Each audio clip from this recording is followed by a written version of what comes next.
저당 유동화와 주택 MBS 할 거 MBS. 자, 어디 보시는가 하면요. 저기 있는 요약집은 133페이지요. 요건 우리 시험장 가서 이렇게 딱 그림을 그리시라. 우리 거기 있는 그 그림처럼 있죠. 딱 그리시면 될 거예요. 자, 해보자고. 첫 번째 말입니다. 제일 먼저 돈을 빌려간다. 이게 누구죠? 차입자죠. 돈을 빌려줄 수 있는 기관들이 금융기관인데 이 금융기관 대신 보통 뭐 씁니까? 1차 대출기관. 이런 참고로 이 말 대신 금융기관에서 다 하자 없어요? 같은 말이니까. 그다음 두 번째 2차 대출기관 있죠? 2차 대출기관 대신 저당 유동화 중개기관. 그러니까 써볼게요. 요 같은 말이 금융기관에서도 하자 없다. 그 다음 얘 대신 뭐 저당 유동화 유동화 중개기관. 유동화 중개기관요.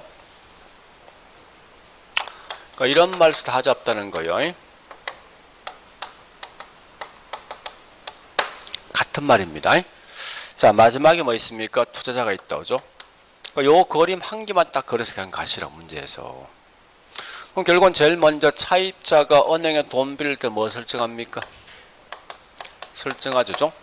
1차 대출기관 돈을 많이 빌려준 결과 돈이 자금이 고갈되면 할 수 없이 자신들이 갖고 있는 저당권을 팔죠. 어디 팝니까? 얘한테 팔죠. 그죠?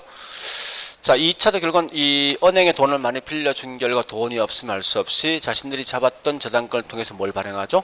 채권 발행합니다. 그래서 채권을 발행하는데 이게 원래 원칙이거든요. 이게 때에 따라 보니까 1차 대출이 직접 이렇게 채권 발행할 수도 있죠. 그죠? 요 그림 하나 가지고 그냥 가시면 된다는 거예요. 자, 일단 우리 밑에 그 설명이 꽤 많죠. 한 11개 있는데 요 중에 중요한 것은요. 6번까지만 정리하시면 돼요. 무조건 답은 6번까지 시험 나오게 돼 있어. 그 이유는 거의 답이 안 나오게 돼. 물론 7번도 가끔 답이 되기도 하지만 어쨌든 6번까지 반드시 하시는데 이걸 갖다 공부할 때 어떻게 해야 됩니까? 이래 하셔야 되죠. 그러니까 요걸 갖다 이제 쭉 집에서 만들어 보시라고. 그러니까 실제 시험자 요 그림만 그리고 그 다음에 뭐 있습니까? 따라만 가면 이 답을 구할 수 있습니다. 그래서 첫 번째 보니까 우리 이 물건 등이 매매되는 장소가 시장 아닙니까?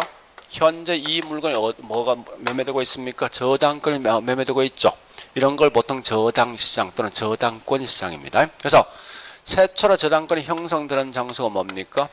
얘와 얘죠. 그래서 차입자와 1차 대출기간 사이에 저당권이 매매될 수 있는 그런 시장이 뭐냐고 이게 1차 저당시장이고 같은 말이 뭐냐? 결국은 차입자를 뺀 나머지죠. 나머지 시장에 저당권이 매매되고 있는 게 몇 차 시장입니까? 이 두 개 자주 묻는 거죠. 그러니까 이래 공부하시라 공부할 때 만약에 차입자가 딱 들어오지. 그럼 무조건 이거 1차야. 차입자 없지. 없으면 2차를 생각하시라 문제 풀 때. 자, 우리 거기 있는 우리 동그라미 1번 여기에 대한 설명입니다. 2번 가볼게. 동그라미 2번은 뭐냐? 요거 묻는 거요. 자, 2번은 얘가 얘한테 저당 설정할 수 있습니까? 못하지? 얘가 얘한테 채권 발행할 수 있습니까? 없는 거죠. 여기 2번이야. 그러니까 이렇게 그림을 좀 그려보시면 될 거예요. 자, 그 다음에 세 번째 3번 갑니다. 자, 3번은 여기 최초 있는 저당 뭐 저당이죠? 여기 채권이죠? 한 개의 저당권 가지고 채권 한 개 또는 여러 개 발행할 수 있죠. 또한 야치 이 최초 있는 저당이 대출 금리가 고정 금리라 해서 여기 있는 채권은 고정 또는 변동할 수 있죠. 그죠? 변동 금리를 할 수 있어요. 그래서 이 말은 얘와 얘는 직접적 관계 없다 말 뜻입니다. 그다음에 밑에 있는 4번 갑니다. 자, 4번 시험 꽤 많이 내는 거요. 자, 그 말이 뭐냐? 이거 묻는 거죠. 그러니까 채권이 발행될 수 있는 조건. 자, 우리가 알고 있는 이 저당권이 유동화되기 위한 조건인데 이 말 같은 말이 뭐냐? 결국은 채권이 발행되기 위해서는 반드시 현재 우리 차입자가 이 뭡니까? 다시 은행들이 차입자에 빌려주는 금리가 대출금리죠. 그러니까 이걸 대출금리로 쓴답니다. 대출금리. 근데 이게 채권 수익이죠. 누가 더 클 때 채권 발행합니까? 무조건 대출금 더 높아야 됩니다. 이 말 아닙니까? 현재 대출금리 10%인데 채권 수익이 12%면요. 한번 생각해 보세요. 얘가 현재 채권 발행한다 했을 때 돈 빌려주고 10% 수익이 들어왔지만 이 결국은 채권 발행한 결과 비용이 12% 나가죠. 이건 발행할 수가 없다고. 왜? 비용이 더 크니까. 반대로 이건 분명히 발행할 수 있겠죠? 그죠? 은행들은 이 돈을 빌려주고 10% 정도 수익이 들어왔지만 이걸 채권을 발행한 결과 8% 비용 나면 여기 있는 요 차이만큼 결국은 이익을 보게 돼 있거든. 그러니까 항상 얘가 있는 시장이 곧 이게 대출금리, 즉 같은 말이 뭐냐? 1차 지당시장 수익률이 얘가 있는 시장 2차죠. 2차 지당시장 수익률보다 높을 때 채권 발행할 수도 이 말 아시고요. 그 다음 다섯 번째. 그럼 참고로 현재 채권 누가 발행합니까? 둘 다지, 둘 다. 그죠? 얘들은 자신들이 감당할 수 있는 재단권을 갖고 있어요. 왜? 자, 우리 한번 생각해 보세요. 내가 현재 은행이라면 돈을 빌려주고 10% 수익을 갖는 게 훨씬 유리한 거지. 채권 발행 결과 여기 있는 이 발행 차이 있죠.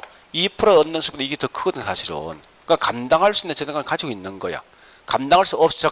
돈을 많이 빌려준 결과 돈이 없을 땐 이제 뭡니까? 이런데 파는 거죠. 그죠? 이런 걸 보통 뭐라냐? 다른 말로 자산 포트폴리오 가능한데 이때 자산 포트폴리오 가능한 것은 둘 다 가능합니다. 둘 다. 자, 그게 다섯 번째. 그다음 여섯 번째 묻는 게 뭐냐? 요거 묻는 거죠. 저당이 유동화가 되어지면 은행들은 한정된 돈을 가지고 뭐 있습니까? 결국은 유동화 되어짐에 따라서 더 많은 돈을 빌려줄 수 있죠. 이론상 뭐예요? 무한대 대출 가능하다 이렇게 하셔야 되죠. 자, 일단 요거까지 보시면 돼요. 물론 다시요. 한 번 더 마지막 7번요.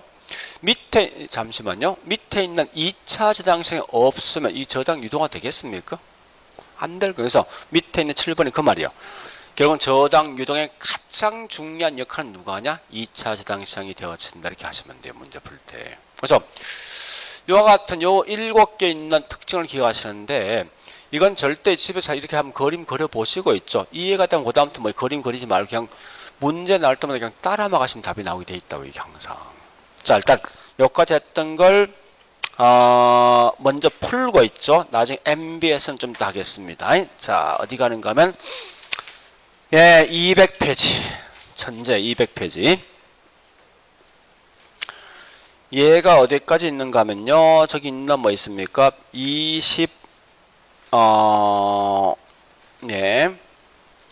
3번까지. 원래 7번까지 해야 되는데 일단 쭉 가보자고. 자, 1번부터. 자, 1번 키워드 갑니다. 자, 저당 대부분 원하는 수요자. 이게 곧 다른 차입자죠? 차입자와 저당 대출을 제공하는 금융기관. 1차 대출이죠? 그러니까 차입자 1차 대출, 1차 저당시장. 2번요. 저당 대출 기관과 그다음 다른 기관 투자자. 이 말은 현재 차입자 없죠? 없으면 2차. 그 다음에 3번 갑니다. 3번 2차 저당시장은 1차 저당시장에 자금을 공급해주는 역할을 한다. 맞는 거죠? 이 말 아닙니까? 얘한테 돈을 공급해주는 기관은 얘들밖에 없잖아. 그죠? 이게 몇 차입니까? 2차죠? 오래 아시고. 자, 4번 가볼게. 자, 4번은 잘 보실게. 잠시만요. 여기 보세요. 요 2차 대출계는 회사에 대한 실체가 있는 기관도 있고 있죠. 실체가 없는 기관일 수도 있어, 이건. 그러니까 우리 한국주택금융공사 회사 실체 있습니다. 회사의 실체가 없는 걸 보통 뭐라 하죠? SPC지. 그죠? 좀 따겠지만 우리 여기 채권이 3개 있지 않습니까? 뭐 있습니까? 첫 번째 MBS, 그 다음에 CMBS, 그 다음 뭐가 있죠? A, B 3개 있죠. 그죠? MBS는 우리 말 뜻이 뭐예요? 주택 담보 채권이죠? 채권. 물론 이 말 꽤 많이 쓴다고. 주택 담보부 정권, 주택 담보 채권, 주택 담보부 채권 쓰기도 합니다. 요 C는 뭐죠? 상업이지. 그러니까 상업 담보 채권입니다. A는 뭐죠? 자산이지. 이런 말 뜻인데 이게 뭐요? 그냥 쉽게 한번 해보죠. MBS는 담보가 뭐요? 그러니까 차입자가 집을 사기 위해서 저당 설정된 걸 넘어서 채권 발행했다고 이게 MBS라고. CMBS는 담보가 뭐죠? 우리 학은 건물 상업용 건물이지. 이 집을 사기 위해서 결국 저당 설정했어. 담보가 상업이지.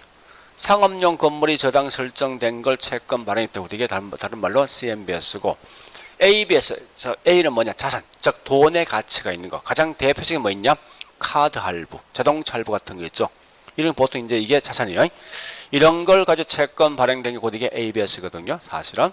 그러니까 중요한 건 현재 혹시 시험 나오던 담보에 따라 결국 이 제목이 달라져. 그러니까 주택이 담보인 건 MBS. 그다음에 상업이 담보인 건 뭐요?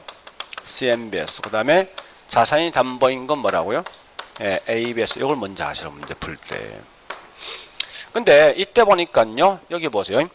현재 있는 ABS는 반드시 채권 발행할 때 어디 발행하는가 하면 SPC에서 발행할 수 있어. 그러니까 회사의 실체가 없는 회사 발행할 수 있다. 이거는. 그렇지만 앞에 있는 MBS 등등은 회사의 실체 분명히 있다는 거예요. 그래서 중요한 건 여기 2차 대출기간 채권 등을 발행해 줄 수 있는 기관들은 회사에 대한 실체가 있는 회사가 발행할 수도 있고 없는 회사가 발행할 수 있어. 이런 걸 먼저 아시라고. 그래서 일단 거기 있는 현재 뭐 있습니까? 4번 물었더니 그거 물었다고. 2차 대출 시장은 대출 저당 시장은요. SPC를 통해서 투자자로부터 자금을 조달하여 주택 자금 대출기관에게 공급해주는 시장을 말한다. 이 말 아닙니까? 얘는 보세요. 자금 공급하죠. 어디? 여기 공급하지. 그러니까 결국 이게 2차죠.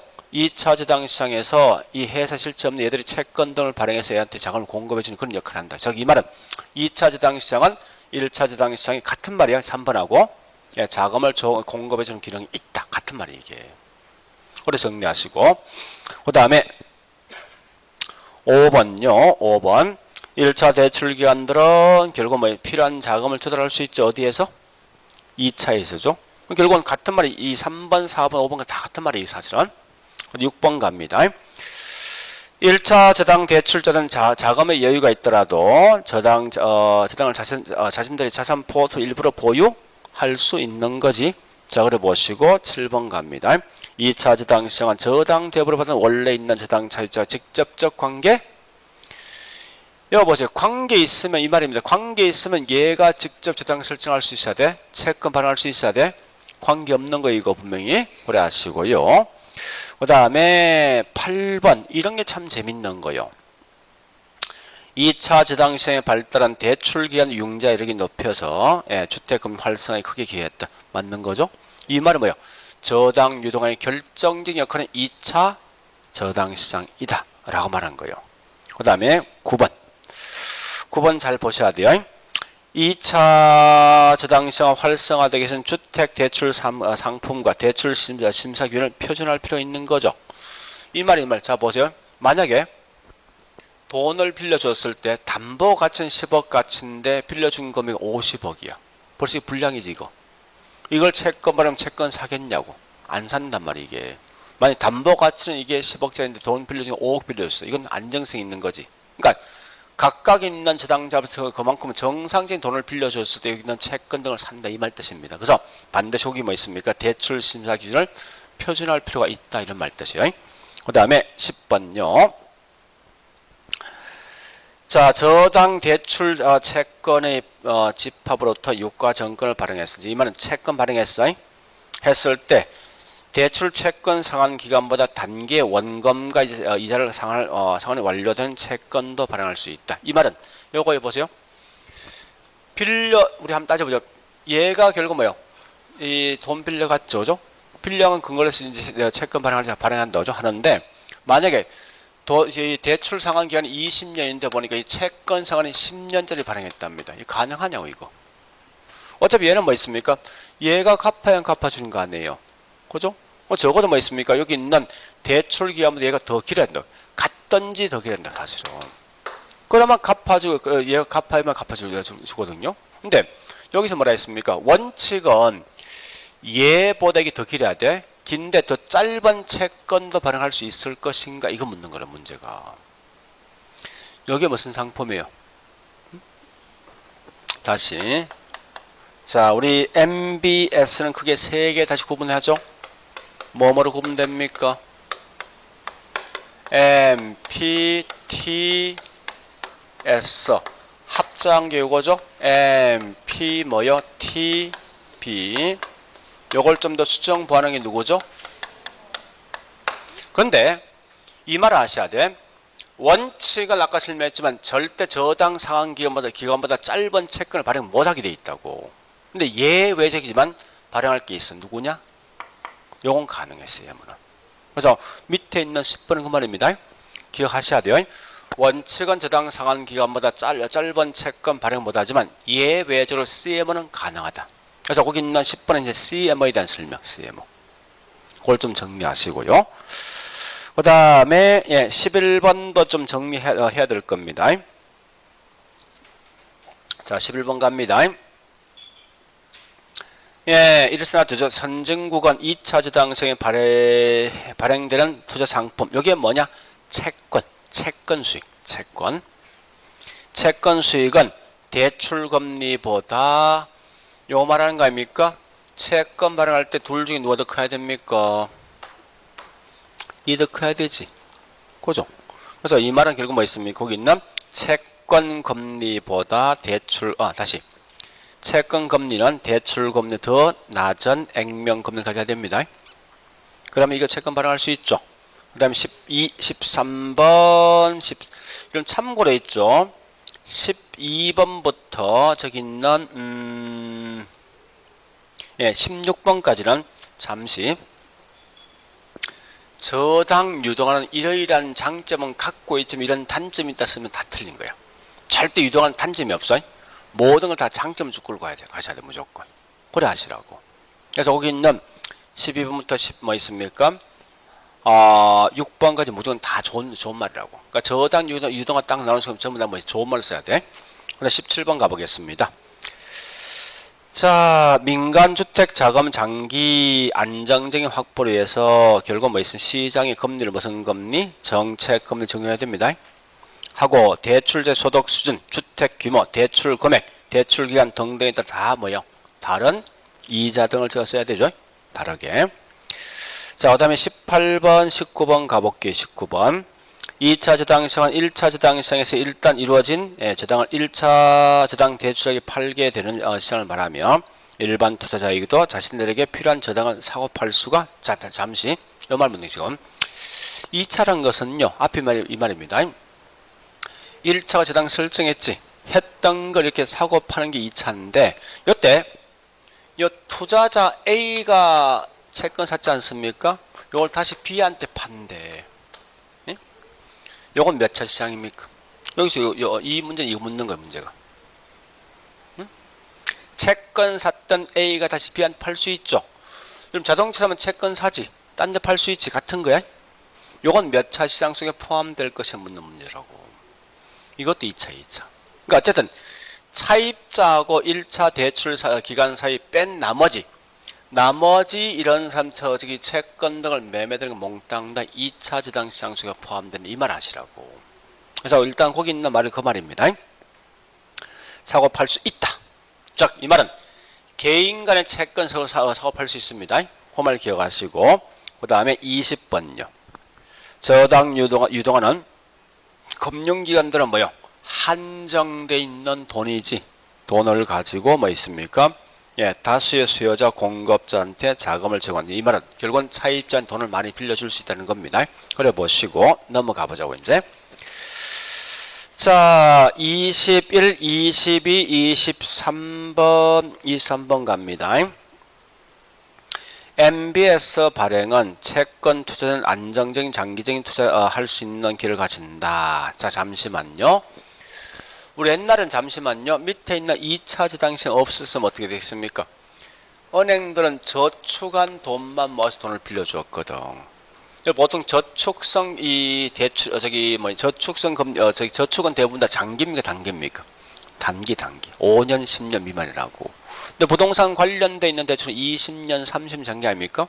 그 시간적 괴리 발생하잖아요. 그러니까 그때는 이 돈을 빌려서 장기로 돈을 빌려줄 수 없었다고. 이제는 뭐 있습니까? 요 채권 발행하지. 이 채권은 20년 30년 장기한 채권 발행하거든요. 이제는 뭐 있습니까? 여기 있는 예, 투자자는 장기간 채권 발행한 결과 이 차입자에게도 결국은 장기간 돈을 빌려줄 수 있단 말이 이게. 그래서 거기 있는 말이 뭐냐? 결국은 그 말입니다.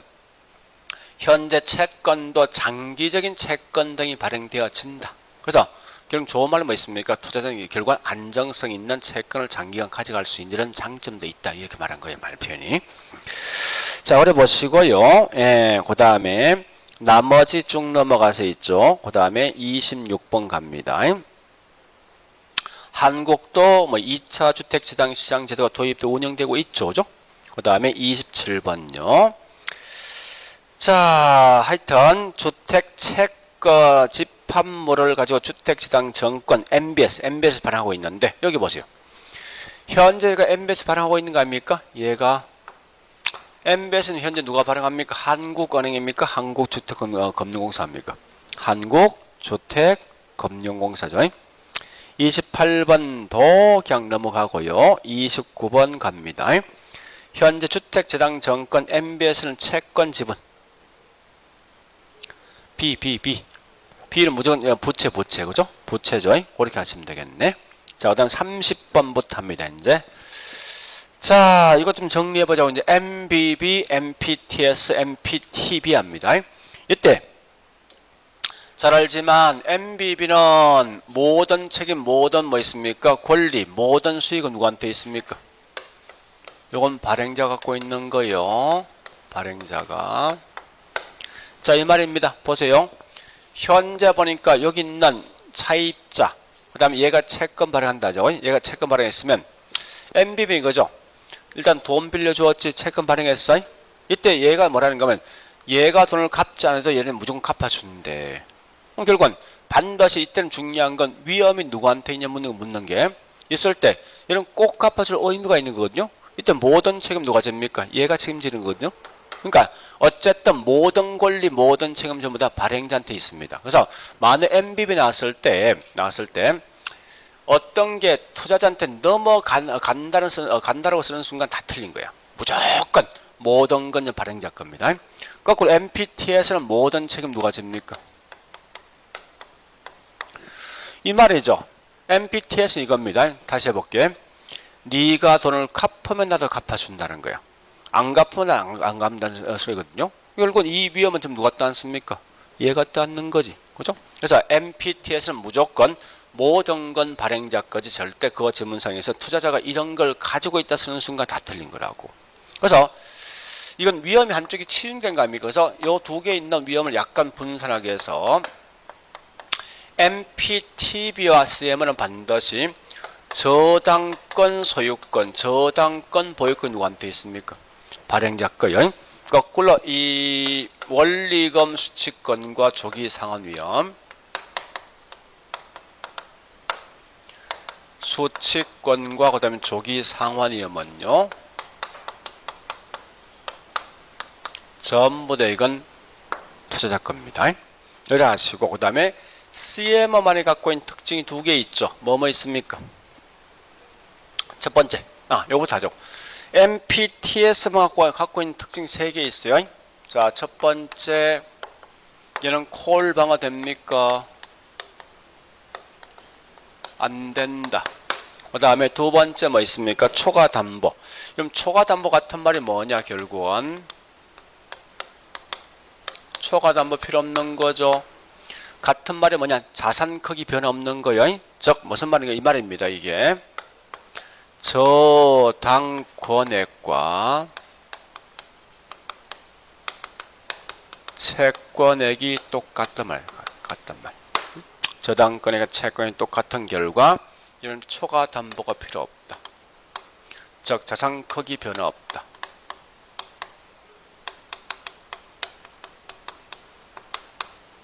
이렇게 정리하시라고. 그 다음에 CM은요, 한 두 개 정도 말씀드릴 거예요. 자, 첫 번째 뭘 묻냐? 요거 묻는 거 CM은. 가장 큰 특징이 이거죠. 아까 했듯이 저당 상환 기간보다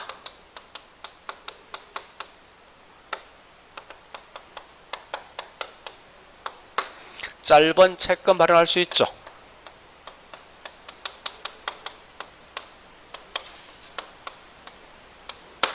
그리고 있죠. 두 번째. 가장 큰 게 이거 묻습니다. 예, 채권 발행이 그럼 CM은 다른 말로 이게 다계층이지. 그러니까 발행은 순서별로 지급되죠. 그러니까 순서 A형, B형, C가 있으면 무조건 순서별로 뭐 있으면 저기 있는 채권을 발행이 돼 있어. 그래서 순서라 말하면 전부 다 이건 CM이라 생각하시면 돼요. 그다음 조심할 건 요거 묻는 거 아닙니까? 예, 채권이 있고 그다음에 만기구조, 이자가 있는데, 자, 동일 채권은 만기도요 같이, 이자도 뭐 있습니까? 같은 거요. 근데 다른 채권은 만기도 뭡니까? 다르고, 이자도 뭐 있습니까? 다른 거요. 한 번 다시요. 반대로 있는 요 세 개는요, 무조건 만기 다 같아. 무조건 똑같은 이자 쓴다고. 그러니까 얘는 무조건 의무적으로 동일한 뭐 이 만기와 동일 이자 쓰게 돼 있어. 근데 얘는 워낙 다양한 채권을 갖고 있는 결과 동일한 채권을 되면 동일한 만기가 있는 거예요. 근데 다른 채권은 만기도 다르고 이자 다 틀립니다. 그래서 여기 있는 요 특징을 보시라고. 그러니까 순서별로 지급하되 이자 다른 거예요. 자, 일단 요거까지만 정리하시면 될 거예요. 여기 봤으면 이제 실제 문제 풀어보자고요. 자, 30번 갑니다. 특히 지금 하고 있는 이 금융만큼은 절대 우리말로 보지 말고 좀 영어 약자로 보셔야 돼요. 자, 30번 가볼게요. MPTS 나 있죠. 참고로 잠시 이게 지분형이냐 채권 뭐 그다음 원래 이거 MPTS란 건요. MBS란 것은 S가 복수예요, 복수. 얘는 복수는 다시 바꿀 수 있죠. 그러니까 security란 단수가 있죠. security가 단수가 있고 그다음에 본들이 되어 있거든요. 그래서 요건 지분형과 그다음 뭐 있습니까? 채권을 구분할 수 있는데 뭐를 보고 할 수 있는 건 끝에 있는 이 말과 모두 판단하시라고. 그러니까 MBB는 끝에 뭐 붙어 있어? 이건 채권이야. MPT에서 뭐 붙어 있습니까? 이건 지분이거든. S니까. 원래 MPT가 이게 원래 뭔가 하면 이게 지분이야. 원래는 요 B가 본드 채권이거든. 그 지분 채권 둘 다 있지. 이건 혼합형 쓴다 때. 그래 푸는 거 원래. 그래서 원래 B란 건 요건 채권, 요건 뭐 있습니까? S니까 지분 쓰고 얘는 요건 다른 혼합형. 왜? 두 개 짬뽕한 거니까. 그래서 거기 있는 말 그 말이야. 30번에 MP 뒤에 S가 붙여 있으니까 이건 지분이지. 그리고 얘는 몽땅 다 누구 거에 전부 다 투자자 거지. 그래서 결국은 관련된 모든 위험은 투자자는 이전됩니다. 그 다음에 31번 가보겠습니다. MPTS 나 있죠? 모든 거 누구한테 있다? 무조건 MPTS는 지금 투자자 거야. 몽땅 다. 그 다음 32번도, 자, 32번 이 말이 어렵습니다. MPTS는 지분형 정권이기 때문에 정권 수익은 기초자산, 뭐 있습니까? 현금 흐름에 의존한다. 이 말이 이거요. 자, 이 말 기억하셔야 돼. 이 말 아닙니까? 보세요. 얘가 은행 돈 빌려주었지? 빌려줬던 저당권까지 채권 발행했지? MPTS 이 말 아닙니까? 네가 돈을 갚으면 나도 갚아준다는 거지. 얘가 안 갚으면 안 갚는 거예요. 결국 뭐 있습니까? 얘는 돈을 갚을 때 뭐에 의존합니까? 갚는 돈을 가지고 갚는 거 아니에요? 이 갚는 돈이 뭔데? 이게 저당 지불액이지. 돈을 빌려간 거니까. 그래서 철저하게 그 말 하셔야 됩니다. MPTS 32번 MPTS는 반드시 현금 흐름, 즉 같은 말 저당 지불액, 같은 말 부채 서비스액, 같은 말 원리금 상환액에 의존한다. 이 말 하시라고. 그러면 거꾸로 시험 낼 수 있죠. MBB는 저당 지불액에 의존합니까? 관계없지. 이 말 아닙니까? 네가 안 갚으면 무슨 갚아주는 거 아니에요. 저기 MBB는 뭐라 해야 됩니까? 나온다면 이래야 되죠. 자, 옆에 써놓으세요. MBB는 이 말 아셔야 돼. MBB는 발행기간의 신용에 의존한다. 발행기간의 신용에 의존한다. 이미 우리 MPT에서 나왔으면 그 다음 나오면 MBB 시험 낼 거란 말이야 이게. 발행기간에 자신의 신용에 의존한다 있으면 이 말씀은 무조건 MBB야. 자, 그 다음 33번 MBB 나있죠. 자, 잘 보셔야 돼. 소유권을 갖지 않는 건 누구야? 소유권을 갖는 건 누구한테 있습니까? 발행자지. 그죠? 갖는 건. 갖지 않는 건 뭐 있습니까? 투자자. 구분하셔야 돼. 자, 그 다음에 34번요. MBB는 모든 위험 누가 떠안는다? 발행자. 35번요. 자, 초과 담보 필요하죠. 다시요. MBB 뒤에 B 붙어 있지. 채권 지분 확인하셔야 돼. 채권형이면서 초과 담보 필요하다. 이 말은 뭐요? 지금 했던 것 중에 MPTS만 초과 담보 필요 없는 거예요. 그래 아시고요. 그 다음 36번, 6번 갑니다. 자, 무슨 성격? 채권이지, 채권. 그럼 뭐라 해야 돼? MBB죠. 37번 갑니다. MPTB는 이제 번역하셔야 돼. MPTS와 MBB 성격 혼합한 MBS지. 그죠? 38번 갑니다. 핵심이 뭐요? 다양한 트렌치 나 있지. 무조건 뭐요? CM. 이런 오직 트렌치란 말은 CM을 때만 쓰는 거야. 다른 건 절대 다시요. 우리 채권 A, B, C, D 쭉 말하면 나머지는 보통 쓴답니까? A 채권, B 채권 쓴다고. 여기 있는 CM은 만약 오직 뭐 있습니까? A 트렌치, B 트렌치, 트렌치를 쓰게 돼 있어. 트렌치는 말 뜻이 뭐냐? 계층, 만기 구조. 자, 그 다음에 39번요. CM은 결국은 소유권 누구한테 있습니까? MPTS CM 소유권 누구한테 있습니까? 발행자. 자, 40번 갑니다. 소유권을 가진데 누가? 발행자가. 같은 말이죠? 자, 넘어갑니다. 41번. 조기 상환 위험 누구한테 있습니까? 예? 투자자죠? 42번. 그럼 잠시 콜방 안 되는 건 누구예요? MPTS. 나머지 콜방은 다 돼. 무조건 된다고. 무조건. 그래서 CM은 콜방은 된다. 자, 43번 자 보세요, 이제. 예, 트렌치 별이지. 같은 트렌치 아니지. 동일 트렌치면 같은 짓을 써야 돼. 트렌치 별승이 이건 다른 트렌치입니다. 다른 트렌치는 반드시 이자와 만기가 다 뭐요? 틀린 거지. 구분하셔야 돼. 동일한 트렌치면 동일한 게 나와야 돼. 다른 게는 반드시 다른 게 나와야 됩니다. 그래 아시고. 그 다음 5번 같은 말이죠. 예, CM으로 보니까 어떤 건 고정금리, 어떤 건 유동, 같은 변동금리 쓸 수 있다. 이 말은 각 트렌치마다 금리가 다 틀리더라. 이런 말 뜻이에요. 됐죠? 그래서 이거 실제 보면 내용 얼마 안 됩니다. 여기 있는 이 표가 다거든요. 이 표만 딱 정리를 하셔야 됩니다. 우리 반드시. 자, 그래 보시고 이제 205 요약집. 자, 200 아니다. 139페이지.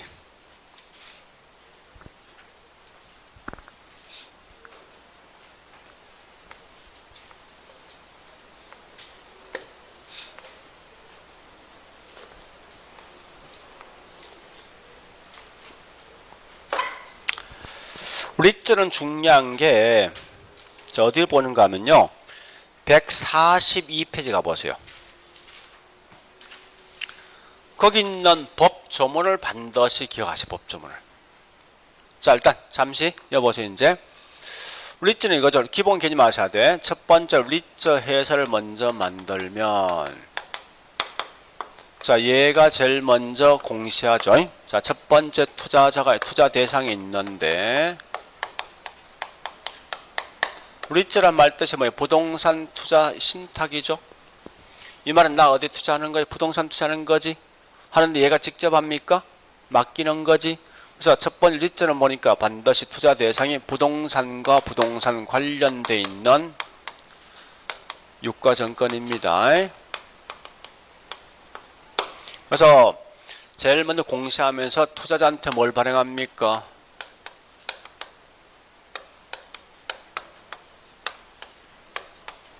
주식을 발행하죠.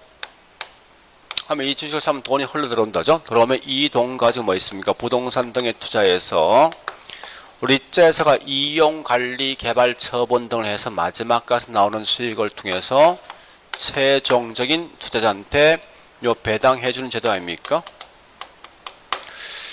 자, 제일 먼저 할 건 말로 할게요. 자, 리츠는 직접 투자, 간접 투자. 간접이야. 다시 우리 어디를 보는가 하면 다시요. 앞에 보니까 저기 있는 139페이지 가볼게요. 맨 밑에. 맨 주의가 있죠. 요 구분하셔야 돼. 하시는데 조인트 벤처는 신디케이트의 공통된 특성은 직접 투자입니다. 직접. 근데 우리 저는 분명히 간접 투자요. 근데 세 개 다 공통된 특징은 잠시요. 나오는 수익에 대해서 배당해 주는 거지. 요건 지분입니까? 부채입니까? 지분. 그러니까 거기 있는 조인트 벤처, 신디케이트, 리츠는 전부 다 공통된 특성은 지분 투자 방식인데 다만 리츠는 간접 투자 방식이고 앞에 있는 조인트 벤처, 신디케이트는 뭐냐? 이건 다른 말로 직접 투자 방식. 그럼 신디케이터, 조인트 벤처 실제 시험은 거의 나오지 않고 단지 이게 직접이냐 간접 정도만 아시면 돼요. 물론 혹시 모르니까 이 두 개를 굳이 구분한다면 이렇게 구분할 수 있습니다. 이래 보자고. 자, 맨 먼저 여기 있는 부동산 개발업자가 있어. 한번 설명드릴게요. 얘가 부동산 등을 개발할 목적인데 이 돈이 너무 많이 들어갈 때 들어간 결과 할 수 없이 뭐 있으면 얘가 투자자를 모집하거든요.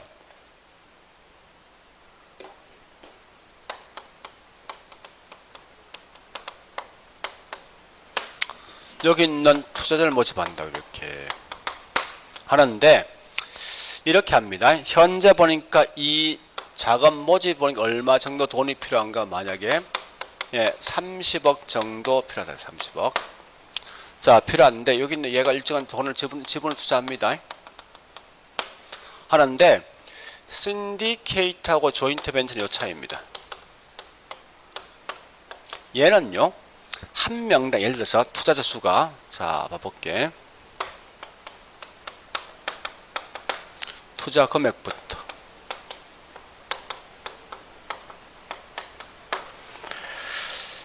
얘는 무조건 한 명당 그냥 이렇게 생각하시라고. 한 명당 1억씩 모집하는 거예요. 얘는 한 명당 10억씩 모집하는 거예요. 10억씩. 예를 들어서 그럼 결국은 신디케이터는 몇 명 모집해야 됩니까? 30명이지. 얘는요? 3명이지. 이게 핵심이야. 해서 자, 개발한 후에 수익이 나오죠? 나오는 수익을 이렇게 돌려 배당해 준다고. 배당 해주는데 혹시 이 말 쓸 수 있어? 조심할 건 여기 있는 개발업자는 결국 뭐예요? 무한책임사원이야. 무한책임. 거꾸로 투자자는 뭐 있습니까? 이건 유한책임이죠. 유한과 무한은 뭔지 알죠? 투자한 대가까지 책임진다는 거야. 얘는 모든 걸 다 책임지거든요. 자, 그럼 만약에 혹시 이 두 개를 갖다 구분하라고 하거든. 요거만 구분하시라고. 신디케이터는 금액이 큰 금액, 적은 금액. 그러니까 소액의 투자자가 여러 명이 한 명이에요. 다수. 근데 반대로 조인트 벤처는 뭐 있습니까? 큰 금액을 누가? 요 차이를 구분할 수 있다. 나머지 차이 없습니다. 요 차이인데 잘 묻지 않지만 혹시 묻거든 구분하시라고. 그러니까 우리 보통 이거 같은 신디케이터 보통 쓸 때 이래 쓰거든요. 소액의 자금을 공동으로 투자한다. 공동으로 투자한다 이 말 쓰거든요. 그래서 그런 말 쓰는데 어쨌든 혹시 묻거든 이렇게만 좀 구분하시라고. 근데 둘 다 뭐예요? 보세요. 얘가 직접 투자했지. 그죠? 그다음 나오는 수익을 가지고 배당해 준 거 아닙니까? 지분 투자 방식이라는 방식이. 그런 건데 지문사 한 개 정도 뜰 수 있을 거예요. 근데 크게 어떤 의미를 갖지 말고 만약에 지문 나왔을 때 특별한 말을 쓰지 않으면요. 조인트 벤처는 이 속에 다 포함됩니다. 원래. 포함되는데 구분하려 했을 때는 구분하시라고. 큰 의미를 갖지 말고. 자, 일단 그런 개념이에요. 개념 자체가. 자, 다시요. 그런데 예, 지금 하고 있는 리자에서는 크게 세 가지 회사가 있죠. 첫 번째 무슨 회사가 있습니까? 자기 관리. 두 번째 위탁 관리죠. 세 번째 뭐 있냐? 기업 구조 조정 회사가 있어요. 다시 할게요. 자, 이 말이죠. 이거 번역할 때 너무 어렵게 보지 말고 이렇게 보시면 돼요. 회사에 대한 실체가 있냐 없냐 따라 이렇게 달라지거든요. 가볼까 이 말 아닙니까? 리츠에서가 주식을 발행했죠. 했을 때 리츠에서가 직접 관리한대. 그러니까 자기가 직접 관리한대. 이 말이거든요. 결국 이 속에 뭐 직원도 있고 건물이 있어야 되죠. 있는 결과 이런 회사에 대한 실체가 있어야 돼. 거꾸로 위탁이란 말 뜻이 뭐니 이 말입니다. 얘가 주식을 발행했는데 얘가 관리 못하는 거야. 하지 못하고 또 다른 맡기거든요. 맡긴다고 해도 위탁인데 왜 그러냐? 회사에 대한 실체가 없는 거야 이거는. 잘 알죠? 회사의 실체가 없는 걸 보통 뭐라 하죠? SPC죠? 그죠? 명목형 회사에 관리한다고. 기업 구조조정 말 뜻이 뭐예요? 기업이 현재 자금 압박 때문에 자신들이 갖고 있는 부동산을 빨리 처분해서 뭡니까? 기업을 회생시킬 목적이죠. 그래서 항상 여기 있는 기업 구조조정도 반대 회사의 실체 없습니다. 그러면 이 말 하셔야 돼. 이때 보니까 위탁 관리와 그 다음에 여기 있는 뭐 있습니까? 기업 구조조정 반드시 자신이 직접 이 주식을 관리 못할 겁니다. 주식을 관리해 줄 수 있는 회사가 필요한데 그게 누구냐? 다른 말로 자산 누굽니까? 관리 회사가 있습니다. 그 다음 리츠에서 꼭 필요한 회사 하나 더 있어요. 뭐가 있는가 하면 자 이런 거요. 지금하고 리츠는 반드시 발행된 주식이죠. 주식인데 뭐를 통해서 이 주식을 발행합니까? 뭘 통해서? 이 건물 지금 현재 가지고 주식을 발행한다고 할 때 이 건물 가지고 가치가 얼마 되고 이 건물 현재 이 주당 얼마 정도 배상할 것이고 이런 걸 전부 계산해 줄 수 있는 사람이 필요하거든요. 그래서 이 건물 가치나 또 이 건물 주식을 배당할 때 액면가 얼마 배당할 거 이런 걸 전부 다 뭐 평가해 준 사람이 있어. 이런 걸 보통 뭐라 하냐 다른 말로 투자 자문회사예요.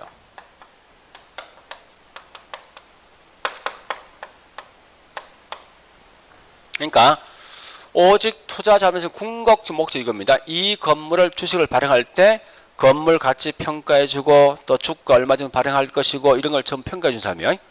이런 이제 크게 5개 있는 회사를 구분하시라고 항상 하는데 맨 먼저 볼 게 뭐인가 하면 자 다시 할게. 자산관리에선 이 회사의 실체 있겠습니까? 생각해보라고. 얘가 지금 현 주식을 관리해 주는 거 아닙니까? 직원 있어야 될 거냐? 있어야 되지. 투자 자문에서는 뭐 하는 거 아까 설명했지만 이 건물의 가치 평가해 주고 주가를 어떻게 발행할 것 하는 거 아닙니까? 그 회사 직원들 있어야 되지. 자, 그럼 결국 이 말은 뭐 있습니까? 회사에 대한 실체가 없는 게 두 개네. 위탁 관리와 기업 구조조정입니다. 그러면 다시 합니다. 자, 그럼 회사 설립할 때 중요한 건 인가를 받아야 될 것인가 등록할 게 중요한 사실은. 얘는 분명히 직접 얘가 관리하겠죠. 얘가 어떤 장난치면 이 주식이 완전 와야 되거든. 그래서 이런 엄격한 잣대를 둘 수밖에 없다 사실은. 그래서 결국은 이 자기 관리는 반드시 뭐 있습니까? 인가사항이야. 그 다음에 위탁 관리와 기업 구조 회사에 실체 있습니까? 없죠. 실제 관리 누가 합니까? 얘가 하거든. 어쩌면 이건 다른 말로 바지 사장과 똑같은 거야 이건 사실은. 그러니까 엄격한 잣대를 둘 필요가 없다 설립할 때. 그래서 이런 건 둘 다 등록상 등록. 실제가 관리하는 거지. 한 것만큼 이건 엄격한 잣대를 둘 수밖에 없다고. 투자 자문에서는 결국은 일시에 필요한 회사거든요. 일시에. 이 주식 발행과 크게 어떤 연관성이 없다고. 그래서 이건 등록상이 될 수밖에 없어요. 그래서 여러분이 먼저 구분하셔야 돼. 해놓고 지금부터 이제 뭘 할 건가 하면 542페이지 있는 그 법조문을 쭉 갈 겁니다. 자, 이건 법조문을 그냥 그대로 보셔야 돼. 자, 첫 번째, 자, 142페이지 잘 보세요. 2조 1항. 자, 1항에 가번 가볼게요. 자기 관리 나 있지. 남은 제일 중요한 건 잠시만요. 얘 회사 실체 있습니까? 그 말까지 어떻게 쓰냐? 임직원을 상건 둔다 이 말 나와 있다고. 그러나 반대로 뭐 있습니까? 밑에 있는 위탁관리와 기업구조정은 회사 실체 있습니까? 없죠. 무조건 이런 항상 나오면 뭐 나오는 거면 예, 자산관리에서 위탁한다 이 말 나오거든요. 자산관리 위탁한다 이 말 보통 나오게 돼 있어요. 자, 그 다음에 6조 갑니다. 회사 설립 자본, 자, 설립 자본금. 그럼 설립 자본금과 있죠. 최저 자본금 다른 거요. 설립업 우리 자기 관리 얼마요? 5억이죠. 그 다음 위탁 관리 얼마입니까? 3억. 기업은요 3억입니다. 자, 그 다음에 밑에 있는 10조. 자, 10조 잘 보실 게 몇 개월 지난데 6개월입니다. 자, 6개월이 지난 정한 금액 이상 돼야 된다. 이 말은 자기 관리 얼마요? 70억. 위탁 관리 얼마요? 기업 구조정은요 50억입니다. 그 다음에 8조의 사항 갑니다. 2의 사항 갑니다. 자, 자기 관리는 반드시 뭐 한다고? 6개월이 경과되었을 때 뭐 한다고요? 인가. 근데 9조의 2 가볼게. 위탁관리와 기업구조는 쭉 가서 뭐 한다고요? 예, 등록이요. 혹시 여러분들 이게 시행령감에 있는데 제가 그냥 빼버렸었는데 우리 자기관리는 모든 업무를 다 할 수 있는데 다만 그 구조의 이 제일까지 제가 갈로 속에 있죠. 은행 예치 업무는 절대 못해. 얘들들은. 이 말은 뭐야? 잠시만 보세요. 자, 이 돈 받아가지고 투자하잖아요. 어디 투자합니까? 부동산 등도 투자하고 부동산 관련돼 있는 유가증권 투자하도 하지만 남는 돈을 은행 예치할 수 있거든. 예탁할 수 업무가 있다고. 근데 절대 위탁과 기업은 예치 못합니다. 예치할 수 있어요. 그런 거 장난칠 수 분명히 있단 말이에요. 법정 상세 보면. 자, 그 다음에 예. 14조의 8 갑니다. 14조의 8. 자, 항상 얘들은 예, 주식 공모. 자, 주식 공모인데 예, 공모상이 있습니다. 자, 공모는 반드시 14조 8 갑니다. 자, 뭐라 써놨습니까? 몇 년이네? 이 기억하셔야 돼. 우리 과거에 1년 6개월이었어. 1년 6개월 밖에 2년 이내에 몇 프로?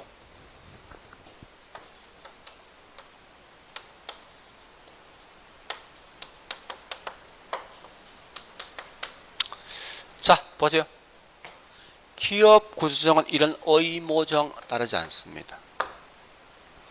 이 공모란 말 같은 말이요. 반드시 뭐요? 정권시장에 상장해야 되는 이 말이 말듯이. 그 공모란 말 안 써. 그러니까 저기 있는 자기관리 위탁을 반드시 30일 이상 정권시장에 상장해야 되는 상장 의무가 있다는 거예요. 근데 지금 하고 있는 기업 구조는 그런 거 상장 의무가 없어. 그 말을 기억하시라고. 자, 그 다음에 예, 15조 주식 분산 갑니다. 자, 이 말은요, 우리 한번 물어보자고요. 한 명이 주식을 51% 갖고 있어. 걔 마음대로 움직이겠죠? 그래서 이게 바뀌었어요. 우리 옛날에는 어떻게 했는가 하면요. 잠시만요. 분산인데 이게 1인당 소유 한도입니다. 여기에 분명히 바뀌었는데 이건 좀 정리하셔야 됩니다. 옛날에는요. 얘 30 이상 못하게, 얘 40 이상 못하게 돼 있거든. 얘 의무정 없었단 말이에요. 지금 모두 뭐 얼마 이상? 이게 바뀐 거예요. 50 이상 가지지 못한다. 모두 다 똑같아. 근데 이건 내가 봤을 때 결국 이 말이거든. 이거 현재 리츠 장사 안 된다 소리 이건. 장사가 잘 되면 이럴 때 이렇게 할 필요 없는 거 아닙니까? 이거 굉장히 풀어준 거 아니야 이거. 한 명 50% 갖고 있대. 이거 말 되겠냐 이건. 이 독점 아니 독점. 근데 독점인데 그냥 이렇게 가겠다는 소리 이건. 자, 그다음 모척 갑니다. 자, 16조 1인당 주식 소유 한도 예외 기억하셔야 돼요. 자, 2명 있습니다. 자, 첫 번째 2항에 국민연금관리공단. 그 다음 사망 잘 보세요. 개발할 건축물의 연면적 70% 이상입니다. 이상인데 목적이 뭐요? 임대주택입니다. 임대주택, 이 주택을 보유하거나 개발할 목적인데 70% 이상 임대주택을 쓰고 있는 이 주택에 대해서 뭐 있습니까? 이건 적용받지 않는다. 이거 기억하시라고. 그러니까 이 말은 50 이상 이들이 가질 수 있는 거예요. 자, 그 다음에 19조 현물출자. 정리할게요. 앞으로 있죠. 시험 나왔을 때 절대 기준이 있어. 항상 영업인가지는 아무것도 못하는 거야. 현물출은 아무것도 못합니다. 그러니까 오직 거기 있는 19조 보니까 현물출은 마찬가지. 자, 1항 볼게요. 영업인가를 받고 그 다음 또 한 조건이 있죠. 뭐 있어야 됩니까? 최저 자본금 충족되기 전까지는 신주 발언을 현물출 받는 방 신주 발언 못합니다. 그러니까 뭐든 항상 영업인가 후에 한다. 이걸 기억하시라고. 자, 그 다음에 22조의 3 갑니다. 자산관리회사. 자, 얘는 인가요? 아니면 저기 있는 등록입니까? 여러분 보세요. 자, 실제 보세요. 주식관리는 얘하고 얘들 둘이 하는 거 아니에요? 그죠? 얘들 둘만 인가입니다. 자, 자본금 얼마? 70억이죠. 회사 있어. 잠시. 자기관리 회사 실체 있죠. 70억이야. 자산관리 회사 실체 있죠. 이렇게 구분하시라고. 70억. 회사 실체 없으면 50억입니다. 이렇게 가시면 돼. 자, 그 다음에 두 번째. 자, 거기 있는 세 번째 갑니다. 전문 인력 나 있죠. 전문 인력. 자, 이건 좀 정리를 해볼게요. 이거 보세요. 제가 앞에 없는데 이 말입니다. 지금 쓰고 있는 전문 인력은 부동산 관련돼 있는 전문가 누군지 압니까? 중개업자, 중개사 또는 뭐 있습니까? 간평사야. 간평사. 다시요. 부동산 관련돼 있는 전문가 이거 운영하거든요. 이럴 때 전문가 보니까 중개사 또는 간평사인데 자기 관리 몇 명이냐? 5명. 위탁관리 회사 실체 있습니까? 없죠. 그럼 인력 필요 없는 거요. 여기 있는 기업 구조 회사 실체 있습니까? 없는 거지. 없습니다. 얘는 몇 명이냐? 몇 명 나있죠? 5명 나있죠. 그런데 여기 한 예외가 있어요. 요건 적어 놓으셔야 돼. 영업인가 전에는 전에는 뭐 있습니까? 3명 이상. 요건 특징이 있습니다. 원칙은 자기관리는 반드시 5명 있어야 돼요. 왜? 실제 주식을 관리하니까. 근데 다만 예외적으로 뭐 있습니까? 영업인가제는 3명 이상 필요합니다. 그리고 또요 밑에 살 건데 얘는 반드시 3명 이상이 3명. 투자자문에서는 다시요. 자, 다시 23조 갑니다. 투자자문에서는 등록이죠.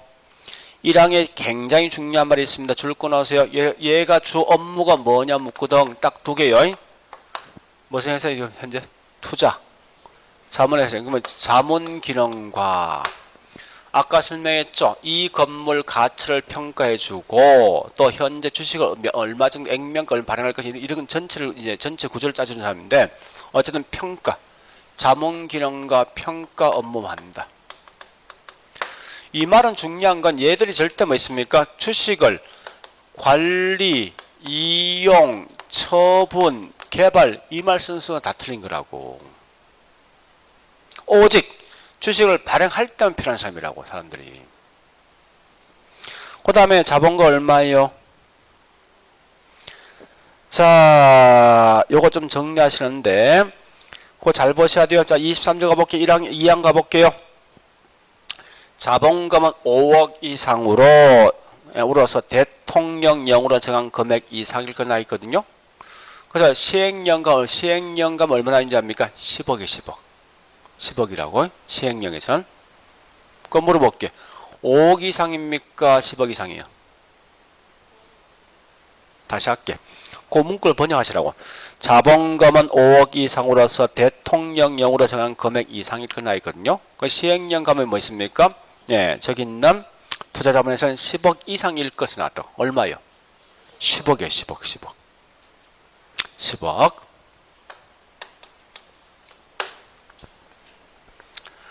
자, 그 다음에 이제 24 처분 제한 갑니다. 자, 처분 제한 보니까 다시 그 법 좀 가볼게요. 찾았습니다. 부동산 투자에서는 부동산을 취득한 후 5년 범위 내에 대통령령으로 기간 이내 부동산 처분이 안 된다. 그 시행령 가보면 뭐를 쓰라는 겁요.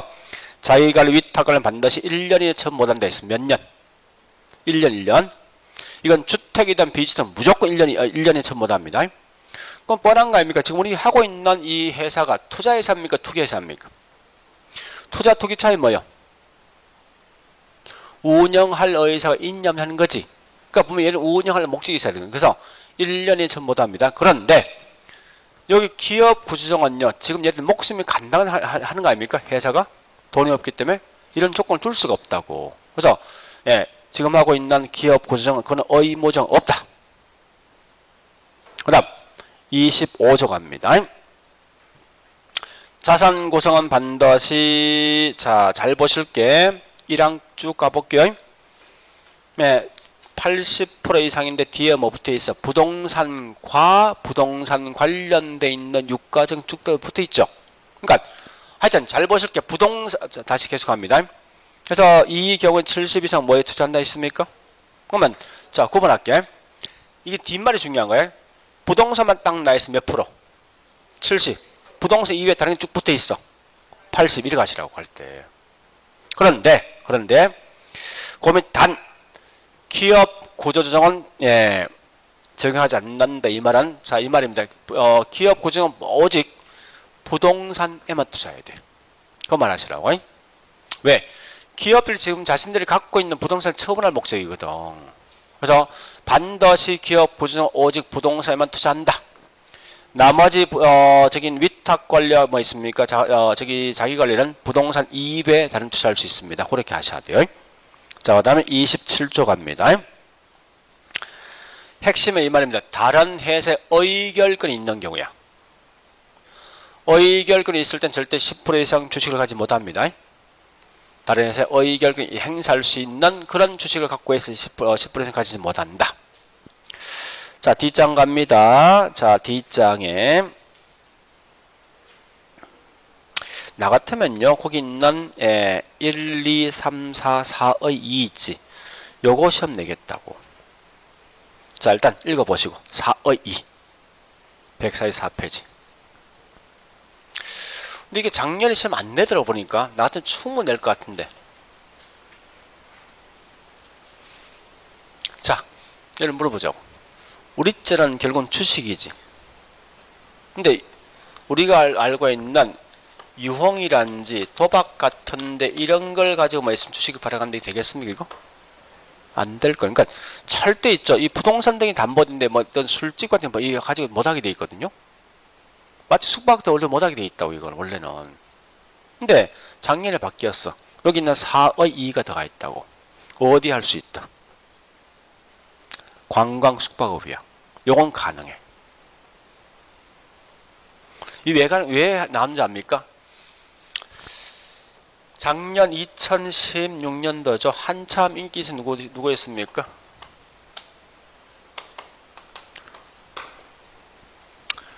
중국 애들이 워낙 많이 들어왔잖아. 들어온 결과 서울에 가면요. 호텔이 진짜 많네. 근데 평일 가도 자리가 없어 이거. 없다고. 그래서 얘들 좀 더 유치할 목적 뭐 있습니까? 이렇게 리츠를 하게 했다고 이걸 사실은. 그런 목적이 만들어진 거예요. 그래서 예외 지금 우리 보통 유혹이나 등등 하지 못하게 돼 있지만 예외적으로 이건 가능해. 이건 좀 기억하시라고. 관광숙박업도 가능하다. 자, 그만 하시고요. 28조 갑니다. 배당금. 이게 원래 바뀐 법이 있어요. 자, 읽어볼게요. 이 말이거든요. 1항 가보겠습니다. 이익 배당은 반드시 얼마 이상? 90 이상 배당하게 돼 있죠. 이때 이익 준비금 정리 못하기 원칙이야. 근데 그 2항 가볼까요? 2항. 이건 한시적입니다. 2018년 12월 31일까지 자기관리 한해서입니다. 자기관리 한해서 50% 이상 주식을 주주에게 배당하고 이익준비금을 적립할 수 있다. 자, 정리할게요. 보세요. 이 말입니다. 원칙은 이렇게 보자고요. 자, 여기 있는 자기관리든 위탁이든 기업이든 보니까 2017년도 이익이 100원 나왔어. 난 무조건 뭐 있습니까? 여기 있는 이 차입자한테, 저기 누굽니까? 투자자한테 90원 이상은 반드시 배당해야 하게 돼 있다고. 남는 거면 한 10원 남아있죠. 그죠?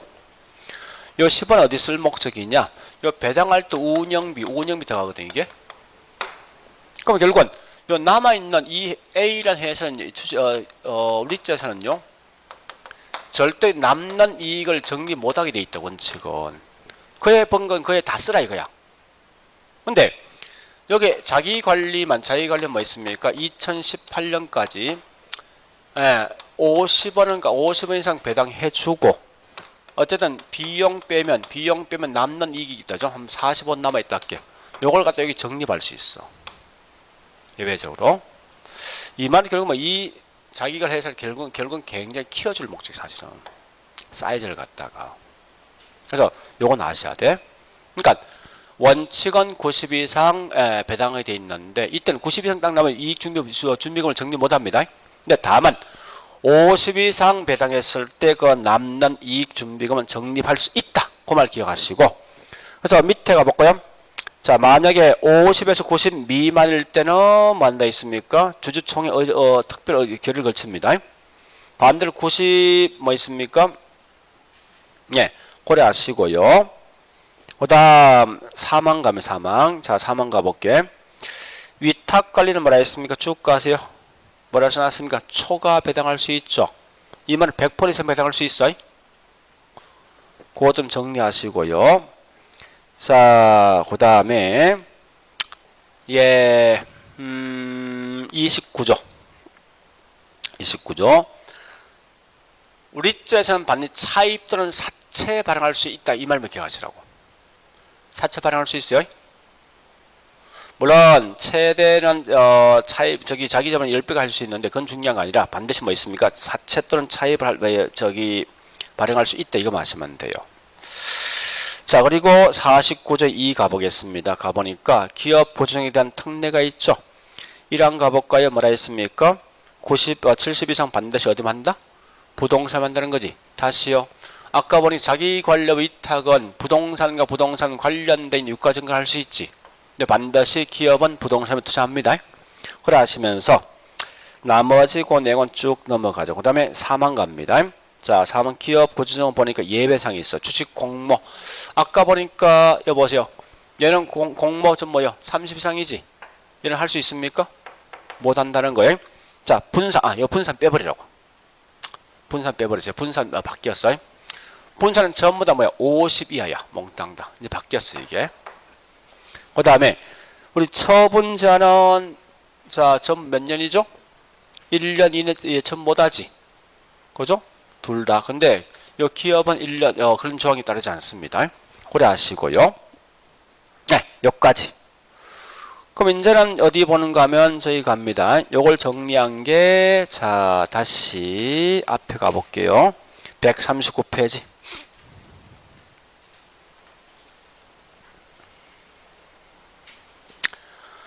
자, 그 내용을 가지고 해보자. 이제 표 가지고 회사 실체 있는 게 누구요? 자기관리. 그 말 대신 뭐 나와야 돼? 임직원을 상권 둔단 말이 이게. 자, 그 다음에 주식 분산번이 전부 다 50%죠. 다시요. 아까 했지만 인간은 누구만 할 수 있습니까?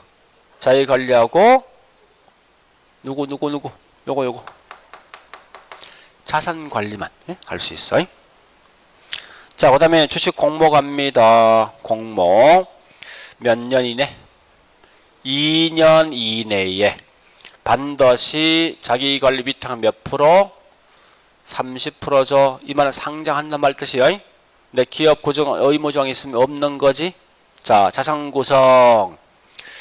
부동산만 나오면 70%, 부동산 이윤은 80입니다. 다음은 기업은 반드시 뭐야? 부동산에 투자하는 거지. 자, 전문 인력 갑니다. 자기관리 몇 명? 5명. 한 번 더요. 여기 보세요. 자, 자산관리 몇 명요? 5명. 그 다음에 여기 있는 투자자문에서는요? 3명. 요거 하시고. 그 다음에 자, 배당금. 원칙은 몇 프로까지? 90% 이상인데 이때 이익준비금 적립할 수 없다. 없는 거예요.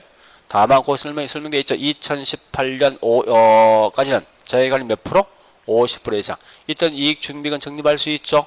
그 말 좀 정리하시고. 그러나 위탁 관련 초과 배당할 수 있죠. 그죠? 자, 현물 출자는 반드시 최저자본금 충족 후에 할 수 있는 거예요. 그 다음에 설립 자본금 자기관리 5억, 위탁과 기업은 뭐 있습니까? 3억이죠. 최저자본금 뭐 있습니까? 이 자기관리 얼마야? 70억. 위탁과 기업은요? 50억인데 다시 한 번 더 자산관리 얼마? 70억. 투자자문에서 얼마? 10억. 자, 자금 차입 및 사채 좀 발행할 수 있습니다. 그렇게 정리하시고, 예, 됐습니다. 그 정도까지 보시면서 요 내용 같이 따라가셔야 돼. 분명히 투자 자문에서 업무가 요 딱 두 개, 내용까지 따라가셔야 된다고. 자, 일단 요까지 했으면 이제 문제 풀게요. 자, 문제 어디 보는가 하면요. 209페이지 갑니다.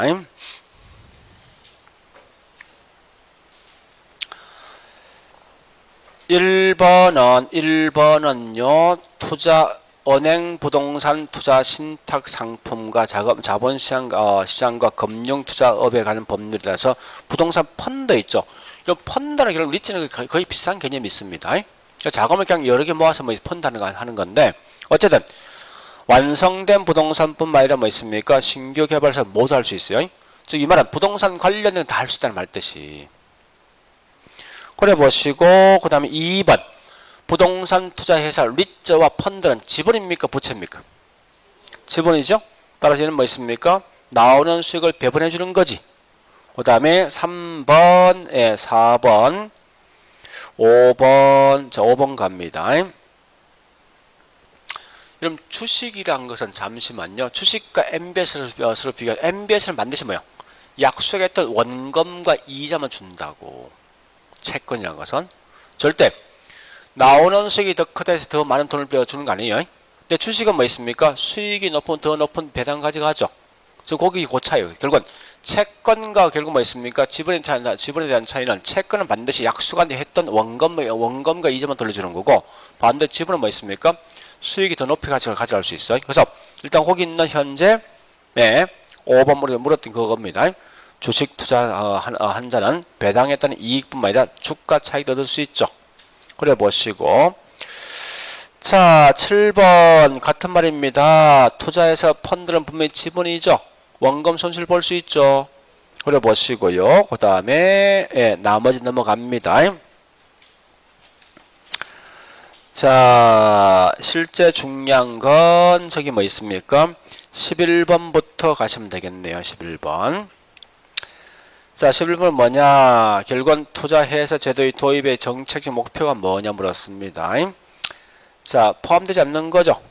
결국은 우리 리츠를 원래 리츠가 맨 처음에 도입한 것은요. 그러니까 이 소액의 돈을 갖고 있는 사람이 부동산 등에 투자하게 만들어줄 목적이에요. 그래서 첫 번째 투자 기회가 확대되겠죠. 또 리츠에서 결국 뭐 하다 보니 건전한 투자 활동할 수 있습니다. 또 세 번째 기업 구조를 통해 기업을 활성화시킬 활성화할 수 있죠. 그 다음에 네 번째 주택저당 채권을 유동한다. 이건 누가 하는 거요? 한국주택금융공사 하는 거지. 그죠? 이거 틀린 거예요. 자, 그 다음에 이제 12번부터 봐볼게요. 이제 자, 첫 번째 지금 하고 있는 리츠에서는 이 주식 발행하죠. 그 실전 주식은 반드시 주식회사입니다. 상법상 규정에 따르게 돼 있어 무조건 원칙은. 그건 아셔야 돼요. 그 다음 두 번째. 자, 두 번째. 14번요. 부동산 투자에선 자기관리, 위탁관리, 기업관리 구분할 수 있죠? 15번 갑니다. 핵심 뭐가 있습니까? 15번. 임직원을 상권둔다. 핵심이 이게. 뭐 나야 됩니까? 자기관리. 자, 그 다음에 16번. 위탁과 기업은 회사 실체 있습니까? 없죠. 그건 무슨 회사? 명목형. 17번. 자, 쭉 보시면서 여러분 위탁관 직원이 있어? 없으면 본점 위에 지점 설치할 수 있습니까? 당연히 없는 거지. 그죠? 그래 보시고 그 다음에 19번요. 자, 이거 요건은 아셔야 돼. 감정평가사랑 공인중개사인데 여기 보세요. 요 전문 인력은 여러 사람인데 몇 년 경력이 몇 년? 5년. 5년 경력입니다. 5년 이상 경력이 되는 사람들은 할 수 있습니다. 그 다음에 20번요. 핵심이 뭐요? 기업 구조 조정은 뭐라고요? 명목 회사이다 이 말 하는 거지. 그죠? 그 다음에 21번 자기관리 설립 자본 얼마? 5억. 22번 위탁관리 얼마요? 3억. 그 다음에 저기 있는 체제자본금은요? 50억. 그 다음에 23번요. 자기관리 얼마? 70억이죠. 24번 갑니다. 영업이익인가를 받거나 등록한 날부터 뒤에 주가 누가 있습니까? 기업 보조정이지. 6개월이지. 지난 후에 얼마? 50억. 25번 위탁관리는 반드시 위탁입니다. 자, 아까 했던 1인당 주식 총수. 이 말이 뭐야? 요거 묻는 거지. 주식 분산. 1인당 주식 소유한도 물었으니까 몇 프로? 50%. 그 다음에 28번요. 26번. 6번. 자, 26번 반드시 기업 고지중개 1인당 주식 소유한도 얼마요? 50 이상 초과 소유 못합니다. 이 바뀐 거 이게. 자, 뒷장 가볼게요. 27번 반드시 잘 보세요. 영업인가 전후를 잘 구분하시라고. 영업인가 전이지. 그러면 현물 출자할 수 있습니까? 없다. 무조건 뭐든 영업인가 후에 해야 됩니다. 28번 가보겠습니다. 자기관리 나 있죠? 뒤에 잘 보시니까 부동산만 나 있습니까? 다른 거 나 있지? 나 있는 순간 얼마요? 80. 그 다음에 29번요. 이런 게 중요하다고요. 기업 구조조정 부동산 투자에서는 정권시장에 반드시 상장할 필요가. 자, 다시요. 자기관리 위탁은 반드시 정권시장에 상장할 필요가 있죠. 몇 프로? 요거 공모 그 말이야. 공모가 30 이상 반드시 해야 돼. 이상 하게 되어 있지만 기업은 그 의무적 없는 거죠. 그거 두 개를 좀 구분하시라는 거예요. 자, 그 다음요 30번 갑니다. 기업은 회사에 대한 실체가 없죠. 그럼 잠시 볼래요. 자, 여보세요. 자기관리 회사 실체 있죠. 이선 법인세 면제 안 됩니다. 안 돼. 근데 얘들 둘은 법인세 면제된다고. 회사 실체가 없으니까. 구분하셔야 돼. 반드시 자기관리 법인세를 내지만 얘는 법인세 면제할 수 있어. 그 말 기억하시라고. 그래서 그 나와 있는 게 뭐 있습니까? 네, 기업 구조조정 회사의 실체가 없기 때문에 법인세 면제 혜택이 있다. 그 다음 31번요. 그럼 철저하게 리츠에서는 반드시 리츠 회사하고 합병해야 돼. 절대 다른 회사 합병 못합니다. 그건 기억하셔야 돼. 그리고 자, 또 이 33번 반드시 리츠에서는 항상 주식회사이면서 그 명칭을 꼭 뭐 있습니까? 부동산 투자회사의 명칭을 꼭 써야 돼. 이게 의무적입니다.